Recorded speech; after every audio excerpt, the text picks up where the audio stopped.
Hey, maybe this will be the point where, right at the end of the video, I'm thanking everybody for 10,000 subscribers. Well, I think it's 11,000 now. We hit 10,000 recently, up from, I think, about a month and a half ago, where we were at 4.9. You guys are on crack, you know that. Seriously.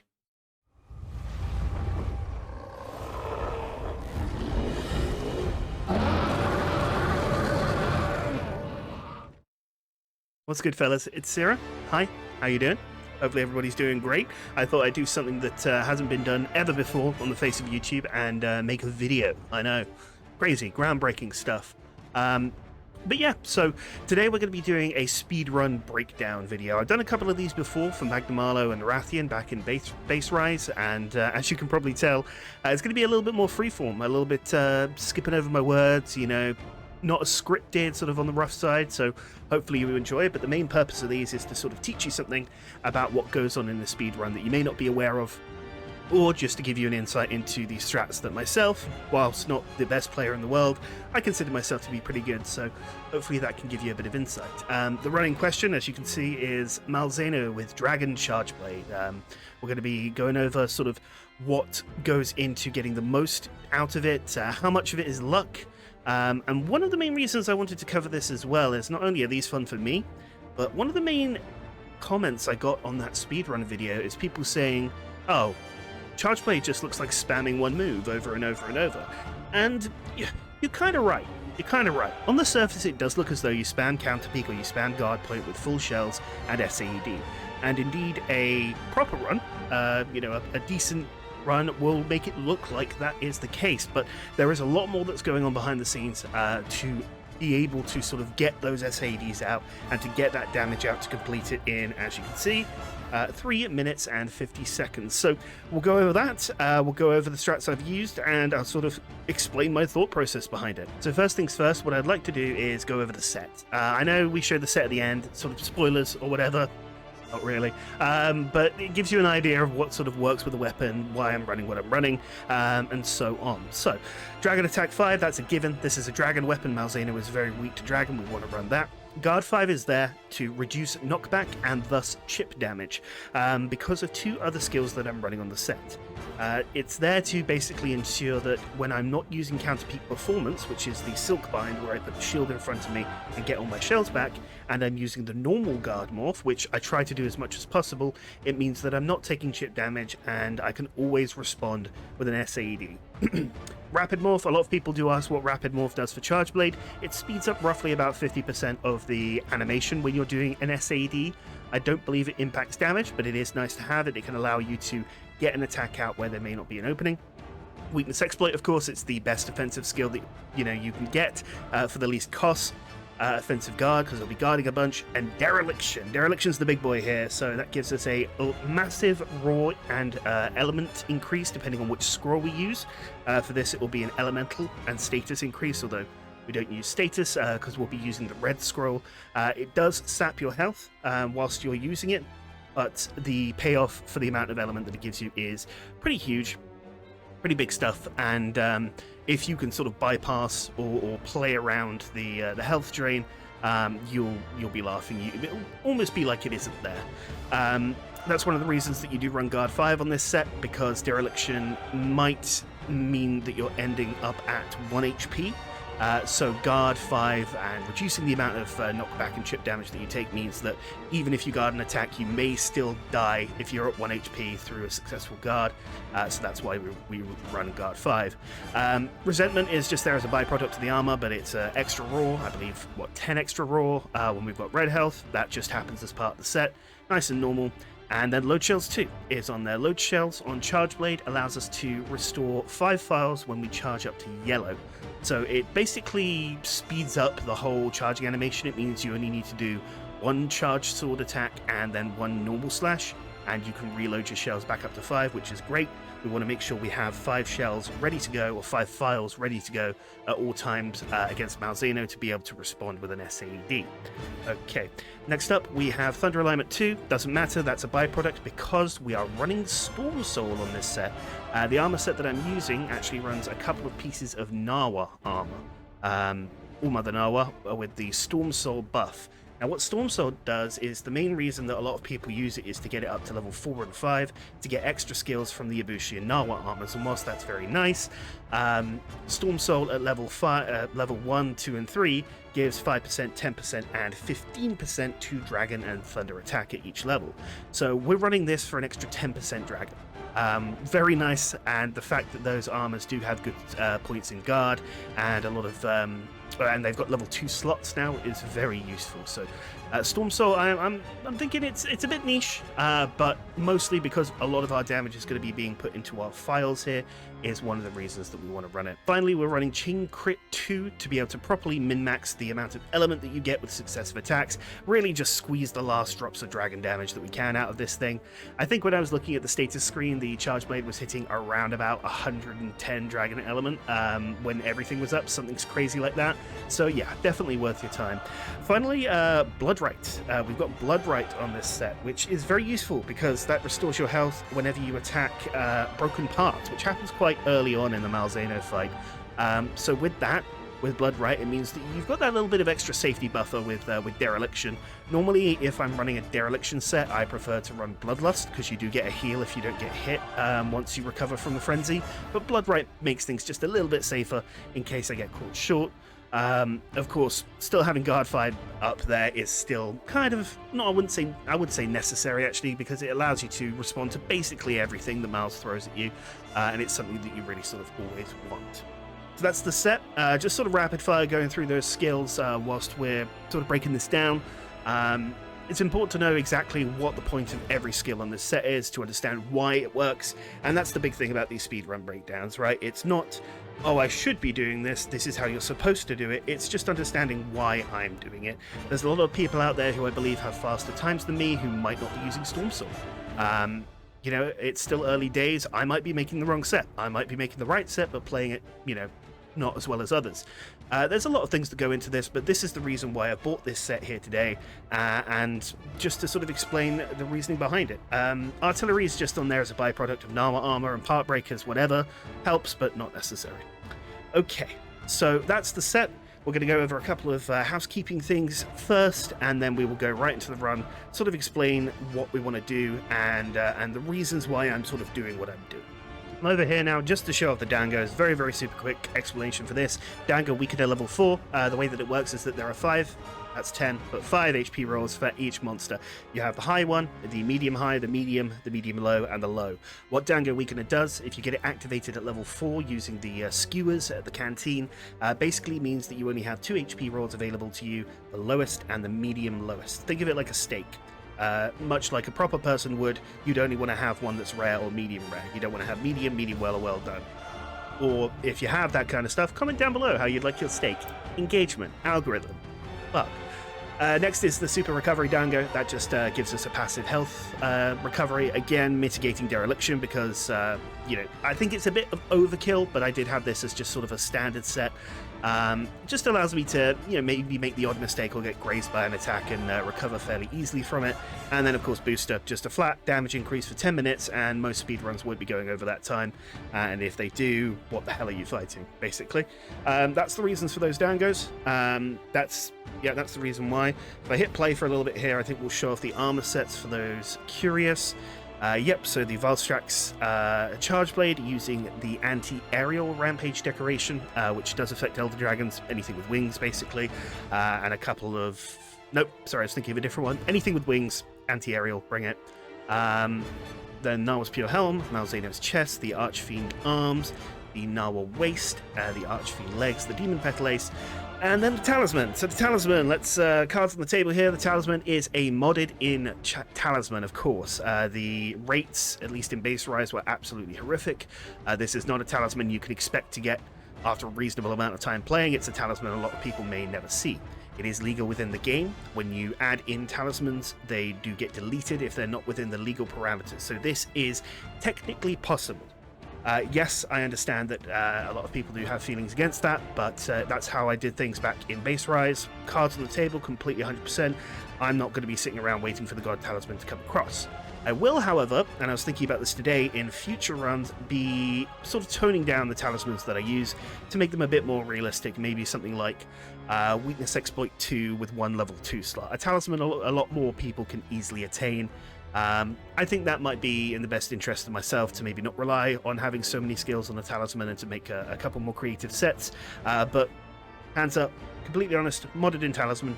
It is legal, it is allowed within the game, it is possible, it's just very, very unlikely. Okay, and we're back over here now. On the subject of mods, I only use one other mod in this quest. As I mentioned, I use the Weakener Dango to lower down the HP pools, so I don't use a health mod. It is something that's completely possible, and as long as you get that Weakener Dango roll, you're looking very likely to get a very low HP roll. So I don't use an HP mod. I do, however, use a size mod. This locks Malzeno's size to the smallest possible value that can be attained. So again, I believe there's 5 different size rolls. I could be wrong on that though, but we can think of them like, you know, smallest, medium small, medium large, and largest. A large Malzeno, interestingly enough, will completely miss you. He will be too big to hit you with some very important attacks, and I found just sort of a bit of a time save. You know, I work full time, so I don't want to spend a lot of time just resetting every time I see a massive Malzeno, so we just get that out of the way and done with. Lock him to the smallest size, so we're always guaranteed to be able to respond to X attacks and Y attacks, and so on. Aside from that, that's all the other mods that I use. Malzeno has a very common spawn in the castle, so I don't need to mod in a spawn for that. Or I wouldn't want to. Again, something I've been thinking about sort of staying away from and maybe just doing naturally. But for me, that's where the line is. All of the mods I've used previously have been legal equipment, spawn, HP, and size. That's it, nothing else. That's my line when it comes to speedrunning. That's what I think is acceptable for me.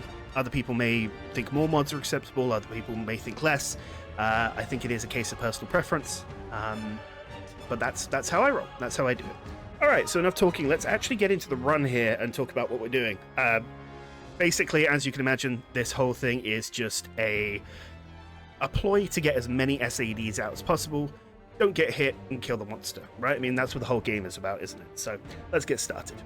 Okay, so let's go. So what I'm going to be doing, we'll just be going through the run here, and I'll pause it when there's something I have to explain. So as you can see, we go straight to the sub-camp as we've got the castle spawn. Very nice spawn. It gives us enough time to drink our buffs along the way. So I take my demon drug, I take my might seed. I also take a gourmet fish, which gives us a small HP recovery. Again, playing it really safe with that dereliction bonus there. Grab the great wire bug from the air, saving a bit of time, and off we go. With this wire bug, you can't evade, so you have to take the roll frames as you hit the ground. But we use that to pick up the extra wire bug. We throw out our demon powder and our might seed, and then we are ready to sort of jump into the fray. Immediately hit Malzeno, so he engages. He's going to roar after jumping back. Block the roar. Now I'm facing sideways here. The reason I am facing sideways is that your positioning will force Malzeno to attack in a certain way. We'll see this being used later on in the run, but what this means is that he won't go for a couple of awkward forward-facing attacks, or he might not sort of fly around us and waste time doing something from far away. So I'm going from the side, using the momentum of the shield charge to push myself the other side of Malzeno, whilst he positions himself well, goes for the shotgun blast, and boom, we're already at red shield 5 files. Here follows up with the wing blast, which is a great attack to guard point and attack with the SAED. A lot of this is going to be hoping that Malzeno flinches from the SAED. This is where a lot of the almost kind of luck plays in, but you can sort of use that to your advantage. The axe hit is a very big part of the SAED. It's 2 very powerful hits when you slam down the SAED on the monster's head. What used to happen was that Malzeno would flinch on that hit backwards, and then some files would miss. Since the majority of my damage is still going to be those files, I want them to all hit. So you'll see me on occasion aim for his arm or aim to his sides when I think the head is going to stagger. And I know here that one SAED, if I land the whole thing, is going to stagger him and put him straight into rage mode where I can hit him with another, which is what we're going to see here. So I'm just hitting him with a couple of sword hits, go for the next SAED. In between the attacks, some of the attacks where I don't think I'm going to be able to get in an SAED, you can see me get a few sword hits in, just building up that firing pin damage. Firing pin will stick the elemental burst to his body, and then when I do the next SAED, inevitably they will all sort of explode and deal some additional damage. Here, Malzeno goes for the breath attack on the ground explosion. Now, if you were looking at it from an aerial point of view and Malzeno's head was here, you would have a line here, a line here, a line here. These are all the explosions. They come out in turn, kind of like Alatreon's lightning blast. What I want to do is get as close to his head as possible, guard the first line explosion without getting knocked back into the other one, because it's a very small window, and that way, whilst he's messing around with the other two explosions, we can get off an SAD whilst he's open. He does it 3 times during this fight, and I actually think it's quite a quick attack, but you know, an attack that you can respond to quickly, but it's also a very dangerous attack. It can one-shot you, and it can give you Dragon Blight, which basically means your damage is useless for the rest of the run. So luckily, we managed to avoid all of that this time. There we go, move forward a bit, hit it with the counter peak, and as Malzeno is moving, boom. Now he goes for the tail stab here. That's an SAD. He will always follow up with the wing stab after this unless he flinches, but in this case he decides to go for it anyways. If you don't flinch Malzeno after that flipping tail slam, he will always go for a wing attack, a wing stab, and that's the perfect attack to counter as a charge blade user. You always want Malzeno to, well, not always, but it's the best attack you can see if you're open, because it's a quick response, and that was the attack I was talking about when I was talking about the sizes of Malzeno. He will miss that attack a lot if he's very big. Now here you can see it again, I get lucky, so he goes for the wing stab, we go for the SAD, like so. Slam down, boom, boom, boom. He was going to go for the rocket spin there, but we flinched him out of it. Get the guard point into the sword charge, off of the wing stab to get full files, and then here. Previously, I used to just do an AED on that attack, but I was playing a bit risky this time, trying to really push that time down, so I go for the SAD here. As you can see, the aiming of the files isn't the best, but we still get a decent amount on. As the second ground attack, as you can see, I wasn't in the best position. I got kind of scared, so I just rolled away from it. And here I am trying to get a couple of sword attacks in while I'm waiting for his response. Whew. There's a lot of information here. I could talk quite fast, so feel free to go back over the video if there's anything you've missed, and if you've got any questions afterwards, please ask. I'll try my best to cover everything. You can see here that I roll towards his tail. After that little snaking attack that Malzeno does, if you end up behind him, which you can do by blocking the second swing and rolling through him, or by doing what I did and staying around him and moving to his tail, you force the AI to consider a lot higher using the tail stab. And the tail stab, again, is another perfect SAD opener. So we roll to the tip of his tail, pulls it back, and boom. We get our guard response, slam it down, big old hit there, 400 odd per file, amazing. Here's the third ground explosion of the run. As you can see, we managed to get slightly closer to him there to allow us to respond. Big attack here. This one you could only respond to with counter peak, so luckily I had the wire bugs for that. And then he flies behind. Now this actual movement here itself, this attack where he sort of flies behind you, depending on your distance to Malzeno when he lands after this 180-degree sort of strafing attack, if you're close to him, he'll do the wing stab. Now if you're far away to him, I believe he follows it up with the ground beam again, but you're further away, so you can't respond to it at all. So ideally, what you want to do is when you see Malzeno go for that attack, if you've just finished an attack, roll backwards, or if you're not in an attack, just turn around and move towards him. Luckily in this case, the environment, the wall of the castle, pushed Malzeno close enough to me, so he couldn't get the distance, so his AI was guaranteed to follow up with the wing stab. So you see here, pretty close, and boom, goes for the wing stab. Big old response. Another stagger, again knocking him out of that rocket jump. Turns towards us, and we get a few sword hits in. This is the sort of Curio Dragon Ball summon thing. It's a bit of a time waster attack because he spends so long doing the animation for it. But you can respond to it. The best way to do so is with counter peak, again using your wire bug. There will be 3 homing balls. Go so 1, 2, 3. And the way to respond to that is you roll for the first one. As the first one is moving, the second one will end up missing you even with standard roll frames, and then you have to quickly turn to face the third one, counter peek it, and you can get an SAD off. I'm rolling towards Malzeno's arm here because I want the axe hit to try and get to the side and maybe hit some of the wings, maybe hit the arms to sort of, you know, mix up the stagger thresholds a little bit, but in some cases you can move towards his head, so when he comes back down, your axe lands on his head. So you see here, roll, 2, and then counter peek.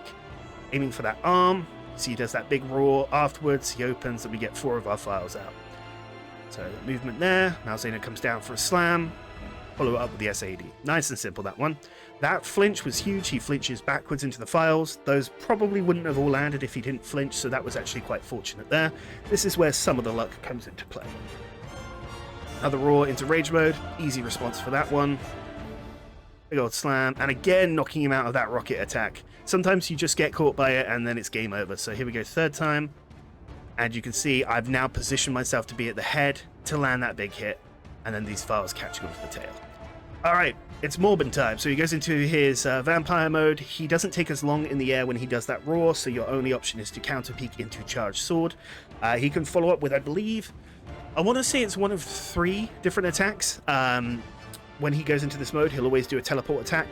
When he's in this mode, he will do either a double tail stab, where he flips, stabs, teleports, flips, stabs. The other one will be, I believe he does the big crashing attack with his wings. That's okay to respond to.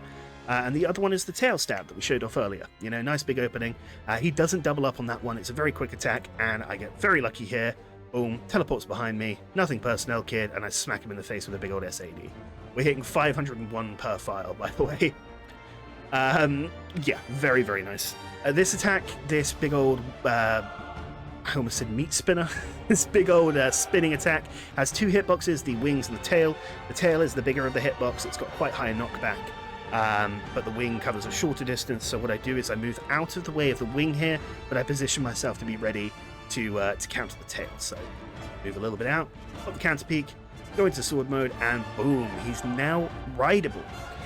So when Malzeno enters the Wyvern riding state, you can, of course, depending on your options, pick him up, slam him into a wall. That will do an okay amount of damage, and when he falls over, you're guaranteed to get an SAED when he's on the ground if you unsheath into axe and just go for it. However, in this case, I decide to combo the sword attack straight into a shield thrust, straight into a super amped elemental discharge. I have the setting here where you have to sheath your weapon to Wyvern Ride, so this is basically a free SAD and the damage knocks him out. We can continue fighting, like so. Boom, boom, boom, boom. Brilliant. So I know at this point, because of the damage that I'm doing, that it's about 2 to 3 SADs to knock him out of this mode, as long as all of the files land. So I know that no matter what, I can sort of be a bit risky on my next SAD, because I know he's going to get knocked out of it. Goes for the tail attack, that's fine, that's a free attack for us. Boom, and down he goes. Okay, he stays down for quite a long time. You can actually get quite a few charges off here. If you've already got files, you can actually get off 2 SADs, but I just charge up, position myself backwards with the slice that moves you, go for 1 SAD, and I know, of course, that's going to get him into rage mode. I can already see, it's behind my head here, if I could just move it, that we've got the blue skull just a little bit up there. You see the little blue icon, that shows that Malzeno is close to death. So I see that and I know, it's around about 1.5 SADs, but he went blue in the middle of that SAD. So I think maybe 1 more, maybe 2. Just got to play it safe. I know he's going to rage after this. So we just counter peek the raw, go for the SAD, smack, crash, boom. Malzeno is dead. And that is Malzeno in 3 minutes 50. So, of course, a lot of the run does revolve around... oh, there we go. I think we just saw it. Let's go back and get those numbers there for us, for posterity. Yeah, 103, 423 raw. It's a ridiculous set. But a lot of people have said the run seems like a lot of just spamming the same thing over and over. I mean, yes, you're kind of right, but a lot of work goes into understanding what responses you have, what Malzeno is going to do when you're at different positions, and also where to position yourself, where to actively move and to actively attack to be able to get off that attack, you know? One trick I will say that I didn't get to show off in this run that Mr. Rainey showed me is when he does the flip tail attack into wing stab, if when the tail hits the ground you walk forward slightly, Malzeno will always need to back up. Normally you don't have enough time to get off an SAD when he does that attack because he'll follow up with a wing stab and crush you, but if you walk ever so slightly towards him when he does that flip tail attack, you can respond to it. He'll need to jump back afterwards, giving you the time to recover and to punish him for that. But that's my Malzeno run. 3 minutes 50, very proud of it. It was quite a difficult time to get, it took me about a week. But it is it's one of the most fun monsters in Sunbreak, and I definitely recommend you give this set a whirl against him. But I hope you learned something. Hope you learned, you know, whilst you may be seeing the best of what comes out when you watch a speedrun video, there is a lot of practice that goes on behind it. There's a lot of coping, there's a lot of testing, there's a lot of just bad luck. Sometimes Malzeno will do a crappy attack 5 times in a row, and that's it. You reset. It's just the nature of the game. And whilst the end product might look like a spammy... I was going to say spam fest. You can really tell I'm good with words, can't you? Whilst it may look like a spammy one attack wonder, there's a lot of stuff that goes on behind the scenes. And that's the speedrun breakdown. These videos, quick and dirty. When I say quick, they are, easy to make and dirty, should we say. I have a lot of fun making them. I hope you had fun watching it, and I hope you learned something today. So, yeah, thanks. Please keep watching my videos because, I like making them. And I'll see you in the next one. I'm going to go off and play some Hammer now. Who knows if I'll get a run from it. All right, then, lads. Till next time.